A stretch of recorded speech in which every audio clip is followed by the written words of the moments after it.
O segundo ponto que eu queria discutir com vocês hoje, conversar, trocar algumas ideias, é a questão uma das declarações que o Bolsonaro deu sobre a questão dos vazamentos. Ele deu 2 pancadas, daquele jeito, no estilo Bolsonaro, sempre ignorante, preguiçoso, né?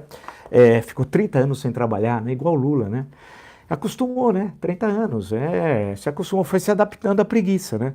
E o Lula ficou de 72 a 2002, 30 anos vagabundeando, igualzinho o Bolsonaro. Olha, se eles se encontrarem, eles vão ser amigos, tenho certeza. Não sei quando o Lula vai sair da cadeia, mas eles vão ser amigos, porque eles são iguais, eles têm a mesma visão de mundo, o primarismo, a ignorância, né?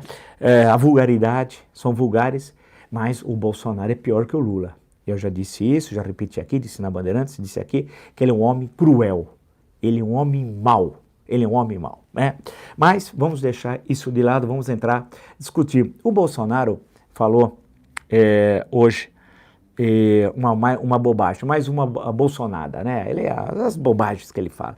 Ele disse que o vazamento das informações do hackers, das conversações entre o juiz, ou então o juiz Sérgio Moro e os procuradores do Ministério Público Federal, era crime de receptação. Quem recebe aquilo e publica é crime de receptação.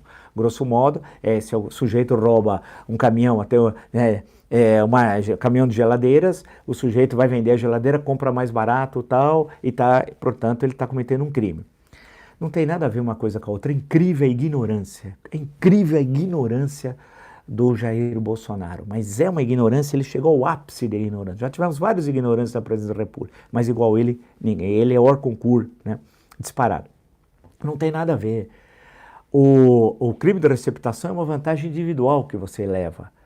O que ocorreu com as publicações, ou o site do Intercept Brasil, ou a revista Veja, ou o jornal Folha de São Paulo, foi divulgar informações de interesse público, é outra coisa, totalmente diferente. Ou seja, eram questões de interesse público. Perceba que todas as mensagens, nenhuma entrou em questões de ordem pessoal, fofoquinhas, da vida pessoal de qualquer daquelas pessoas, nenhuma. Todas foram de interesse público. Portanto, não tem nada a ver de crime de receptação. Associa esse fato, se vocês pesquisarem rapidamente na rede, com os papéis do Pentágono, né? Que também era um assunto de interesse do público americano. E aquilo depois foi publicado por grandes jornais. O New York Times travou uma batalha que passou pela Suprema Corte americana pelo direito de publicar os documentos do Pentágono, porque eram documentos secretos que escondiam do povo americano o que os Estados Unidos estavam fazendo no Vietnã e de vigilância de cidadãos americanos pelo FBI, né? Portanto, e por outros organismos policiais e de inteligência do governo federal americano, e que era uma interferência na liberdade do cidadão. Portanto, aquilo interessava a todos, né? Não era, e aquilo foi entendido dessa forma pela Suprema Corte. Pega aí, coloquem para a questão do papéis do Pentágono. Então, o que o presidente está falando, o Bolsonaro, sobre ser crime de receptação, não tem nada a ver. É algo de interesse público e que interessa a cidadania, porque são questões que colocam em xeque a Constituição de 1988. Né? Por outro lado, a gente toda hora lembra o artigo 5º, inciso 14, que diz: é assegurado a todos o acesso à informação e resguardado o sigilo da fonte, quando necessário o exercício profissional. Isso está aqui. E lembrar, lá na frente, o artigo 220, especialmente os parágrafos 1 e 2. O primeiro: nenhuma lei conterá dispositivo que possa constituir embaraço à plena liberdade de informação jornalística em qualquer veículo de comunicação social. Parágrafo 2. É vedada toda e qualquer censura de natureza política, ideológica e artística. Portanto, o presidente não conhece a Constituição, não é crime de receptação, é interesse público. É isso que ele tem que entender. Ele aproveitou, quando ele começa a falar bobagem, ele engata 1, 2, 3 coisas, ele é terrível, né? Ele começou a fazer uma relação entre o caso Adélio Bispo e a morte de Celso Daniel. Não tem nenhuma relação. Aí a ideia de teoria conspirativa dele. Ele não consegue estabelecer analogia entre fatos, ele tem dificuldade de abstração. Aí voltamos ao livro do Luiz Macluf Carvalho, né? O Cadete e o Capitão. E a página 104, que eu já citei tantas vezes, do relatório do Coronel Pellegrino, de 1983, sobre o então tenente Bolsonaro. E em certo momento do relatório, ele diz o seguinte: Observou ainda que Bolsonaro, aí vem o relatório, tinha permanentemente a intenção de liderar oficiais subalternos, no que foi sempre repelido, tanto em razão de tratamento agressivo dispensado a seus camaradas, como pela falta de, isso aqui é fundamental, lógica, racionalidade e equilíbrio na apresentação de seus argumentos. É perfeito, né?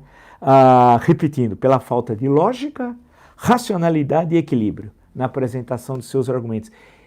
Bolsonaro em 2019 é a mesma coisa que o tenente de 1983, com a pequena diferença que lá era tenente. Hoje ele é presidente da República Federativa do Brasil, de 210 milhões de habitantes e da oitava economia do mundo, pobre de nós. Então, não há relação entre um fato e outro. A morte de Celso Daniel, que é uma questão polêmica no início de 2002, tem até livro que trapassa pelo assunto, é algo que não foi até hoje suficientemente desvendado, que não tem nada a ver com o caso do Adélio Bispo, foi tudo investigado e encerrado a investigação, inclusive com a concordância da defesa do Jair Bolsonaro, dos seus advogados. Portanto, não tem nada para ser encoberto. É diferente do episódio de 2002, não há nenhuma relação entre o Sérgio Sombra, possível, que já falecido, autor intelectual da morte de Celso Daniel, com Adélio Bispo. São coisas totalmente diferentes. Então, esses dois exemplos, falar em crime de receptação e que o episódio Adélio Bispo é a mesma coisa que o Celso Daniel, é a velha ideia de teoria conspirativa. E ele era assim em 83, e ele criou seus filhos desse jeito. O Carlos Bolsonaro, que é maluquinho, né, é isso. Só que o Carlos Bolsonaro é quase que todo conspirativo. Né? Todas, inclusive, está desaparecido. Vocês observam onde está o Carlúcio? Com o Léo Índio? Não sei, está sumido o Carlúcio. Carlúcio, de onde estás? Né? Essa ideia de conspirativo, porque é típico dele, que é um pessoal doente, eles são doentes. Doentes nesse sentido, são perturbados, teriam de passar por um trabalho de acompanhamento psiquiátrico e tal. O Carlos é mais fácil, porque é vereador. O duro é como fazer um trabalho psiquiátrico com o presidente no exercício do cargo, né? Podemos ser um caso único na história do mundo ocidental, ao menos tal. Mas é isso, não existe. Portanto, o que ele disse é mais uma bobagem, entre tantas bobagens que ele disse nas últimas 2 semanas. Bem,